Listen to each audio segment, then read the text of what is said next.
Chike broke a sacred rule. Now the woman he loved has returned from the water to claim his soul. Welcome to Tales by Steph, a home of interesting African stories. Chike was the kind of man who laughed with his eyes. He was 28, tall, neat, and proud of his job. In Lagos, people called him Engineer Chike, even though he fixed more generators than bridges. He was friendly, fast with jokes, and never missed Sunday jollof at Mama Nkem's canteen. But Chika had one weakness. He loved to say, "No problem," before asking what the problem was. One Monday morning, his boss sent him to a strange village called Umuogbala to set up a new cold room. 2 weeks only, the boss said. Do the work, collect your money, and return to Lagos. Don't chase village love, Chike laughed and saluted. Sir, I only chase wires and sockets. Everyone in the office shouted, Safe journey, and teased him for carrying a big city suitcase that looked bigger than his whole job. The bus from Lagos coughed like an old man with catarrh. As it rolled into Umuogbala at sunset, red dust rose like smoke and settled on Chike's eyelashes. The air smelled of rain and roasted corn. Palm trees stood like quiet guards along the road. Chike stepped down, stretched his back, and smiled at the busy evening. Children chasing tires, goats crossing like they owned the path, and women selling pepper with sweet, sharp voices. An old Kiki rider named Pa Izuchukwu took him to the lodge beside the market square. The room was small but clean. There was a wooden bed, a big Bible on the table, and a window that faced a narrow path leading to a river.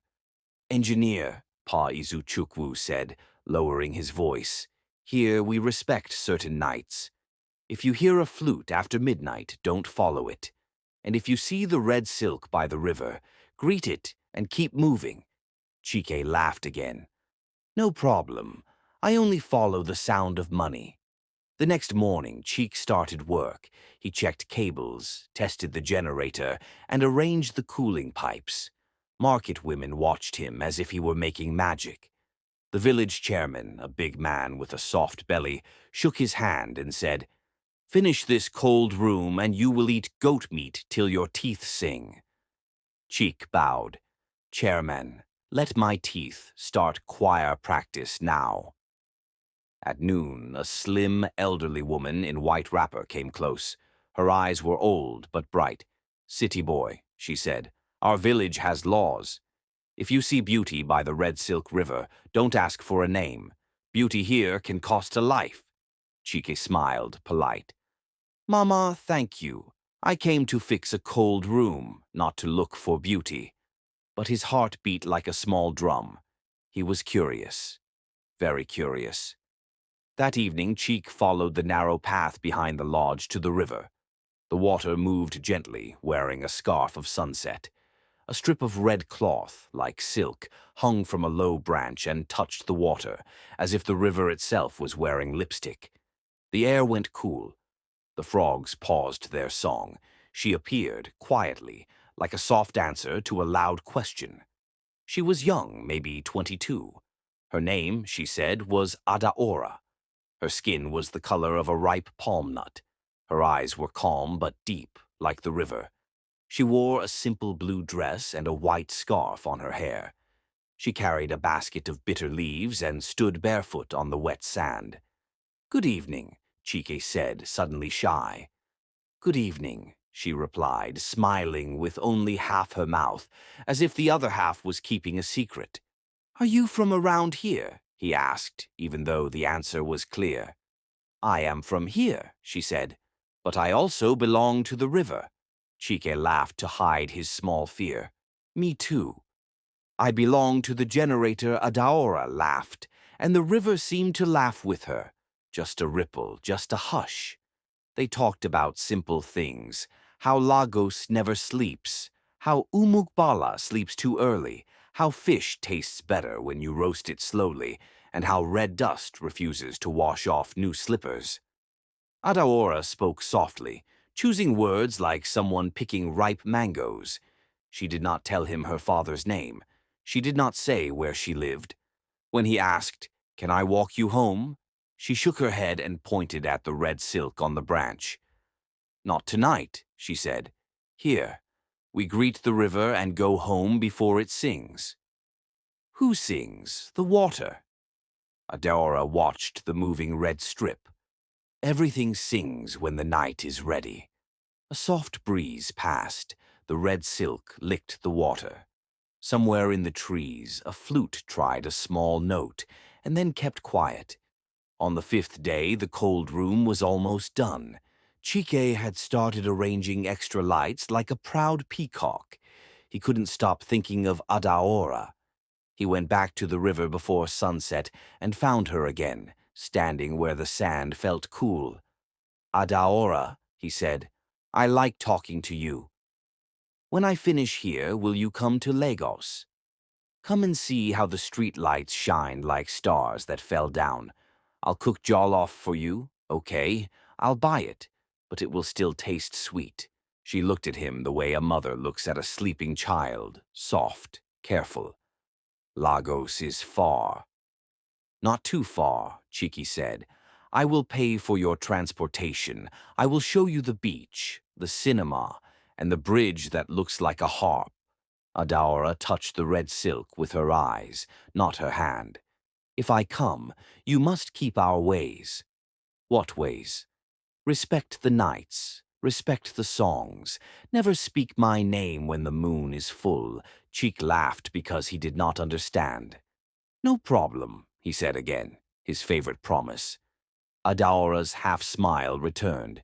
"Then I will come."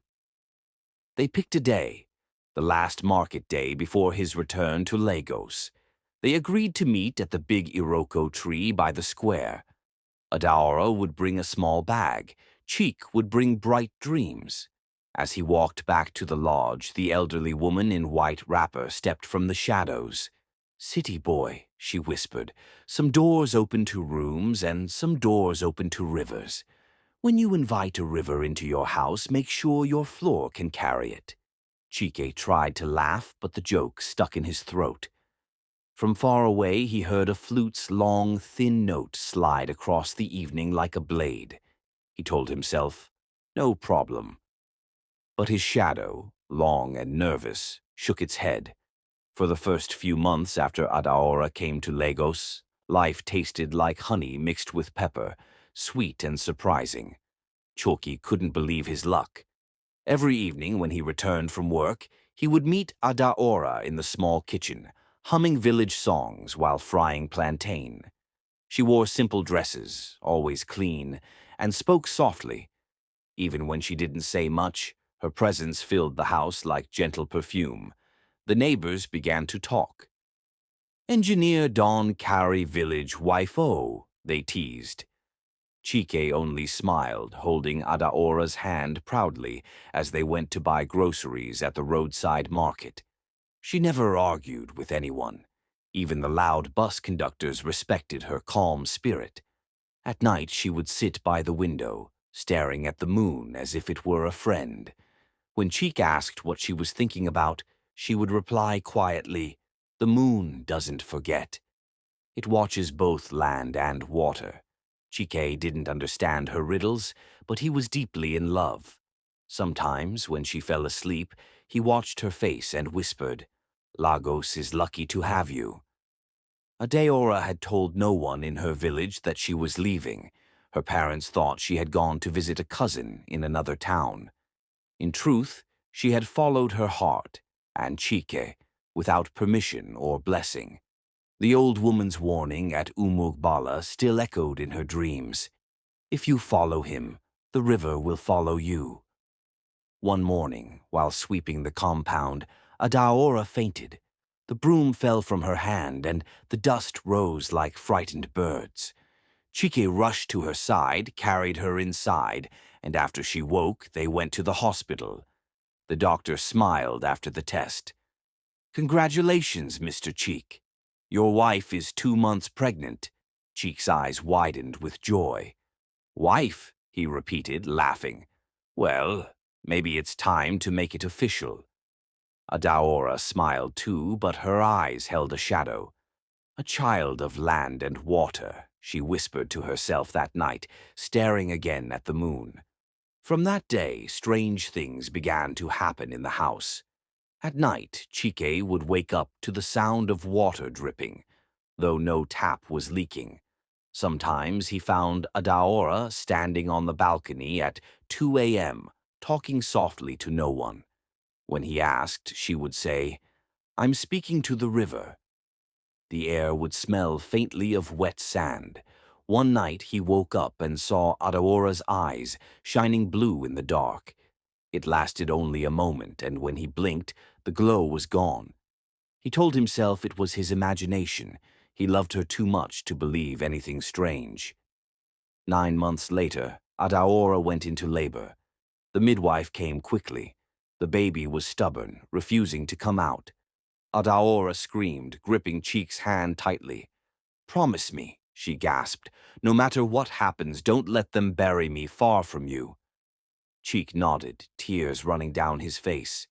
"You're not going anywhere, Adaora. You'll live. You'll see our baby." But by dawn, the crying in the house was not from a baby. Adaora's body was still beside her lifeless baby. The midwife whispered, "They are gone." Cheeky froze, staring at their lifeless faces. He wanted to scream, but no voice came out. The sky outside turned gray, and from somewhere far away, thunder rumbled, though it was not raining. He married his wife after her demise. What happened will shock you. The world around Chike fell apart the day Adaora and the baby died. The room that once smelled of palm oil and laughter now carried the heavy scent of sorrow. He buried them in the small cemetery near his house in Lagos, and every night after that, the silence screamed louder than any noise he had ever known. It started a week after the burial. At first he saw her in dreams, standing by the red silk river, holding the baby in her arms, smiling gently. But the smile soon changed. The river behind her began to swirl, dark and angry, and she would whisper his name. "Chike, you left me between worlds." He would try to run, but the water always found him. It rose fast, cold and violent, pulling at his legs, wrapping around his chest, dragging him under. And just before he drowned, Adaora's eyes would glow blue, and she would hiss, "You promised not to let me go far." Chike would wake up choking, his bedsheet soaked as though he had truly been underwater. He would rush to the bathroom, turn on the light and stare into the mirror. His lips trembled, and his ears still rang with the echo of her laughter, the kind that came from nowhere. He stopped sleeping. He stopped working. His neighbors began to whisper that he was going mad. One morning he woke up with swollen eyes and trembling hands. He packed Adaora's framed photo, her favorite scarf, and a small box of sand from her grave. "If peace lives anywhere," he said softly, "it must live where she was born." He carried her ashes in a small calabash and set out for Umuogbala, the strange village where it all began. When he reached the village, it was dusk. The air smelled of rain again. He walked to the market square, asking for Adaora's family. The villagers grew quiet when they heard her name. An old man finally pointed toward the forest road. "Follow the red silk tied to the trees," he said in a shaky voice. "Her family house stands beyond the river." Chike followed the path. The deeper he went, the quieter the world became. The red silk strips waved in the wind, guiding him like blood veins through the dark. Finally, he reached a mud house surrounded by palm trees. An old man and woman sat outside, their faces lit by a small lantern. When they saw the calabash in his hands, the woman began to wail. "Who are you, and why do you bring my daughter's ashes to us?" she cried. Chike fell to his knees. "I am Chike, her husband," he said, tears blinding him. "She died in childbirth. I came to return her home, to ask for forgiveness." The old man stood slowly, His eyes filled with something colder than grief. "Husband," he repeated, his voice trembling. "Did you pay her bride price?" Chike lowered his head. "No, we planned to, after the baby came." The man's expression darkened. The woman's cry grew louder. The old man turned to the forest. "Spirits of the river, hear us!" This man took what belonged to the water. He defiled our covenant. Chike stepped back, confused. "What do you mean?" The old man's voice rose. "All daughters of Umuogbala are betrothed to the river before birth. They are brides of the water. You took her without permission, and now the river wants balance." Cheek shook his head in disbelief. "I didn't know. I loved her. I didn't mean to offend any spirit." The old woman stopped crying and looked up, her eyes pale with sorrow. "Ignorance doesn't free you, my son. The river has already chosen your fate." Before Chike could speak again, he heard it, the faint sound of a flute, the same eerie tune from his nightmares. The wind blew stronger, and the red silk hanging from the trees began to twist and tighten, as if alive. The villagers started to gather silently, carrying lanterns. No one spoke a word. They circled Cheek, humming an old song he didn't understand. The old man raised his hand. "The only way to restore peace is for the river to take back what is hers. You will be buried with Adaora tonight." Chike's knees weakened. "No, no, please," he cried. "I didn't kill her." But the villagers did not move. They began chanting louder. The ground beneath his feet grew damp. From the darkness came the sound of rushing water, though no river was near. The air turned cold. Then, through the crowd, he saw her, Adaora. Her white dress floated above the ground, her hair dripping wet, her eyes glowing blue like the dream. She carried the baby in her arms, both of them silent, both staring straight at him. "Chike," she said softly, "you promised me." He tried to run, but his legs wouldn't move. His body grew heavy as water filled his lungs. The villagers watched in silence as the earth slowly opened beneath him, swallowing him whole beside the calabash of Adaora's ashes. The ignorance of a man's action is not an excuse to the traditions of Mother Earth. Thanks for watching. Please subscribe, like, and comment.